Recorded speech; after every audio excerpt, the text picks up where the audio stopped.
বন্ধুরা দেখুন কীভাবে বৃষ্টি হচ্ছে। কালকে ভিজতে ভিজতে আমি বাড়ি ফিরেছি সন্ধ্যাবেলা। তো তারপরে রাত্রের দিকে একটু থেমেছিল, আবার শুরু হয়েছে, এখনও চলছে। ডাইরেক্ট করে তো এখন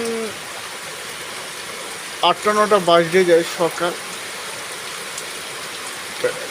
এইভাবে বৃষ্টি হচ্ছে। দূর থেকে তুলেছি ভিডিওটা, তো জল জমে গিয়েছে মাঠে।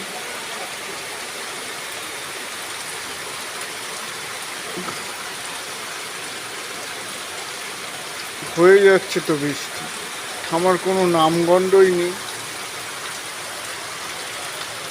জলে জলাময়, অবিরাম বৃষ্টি চলছে।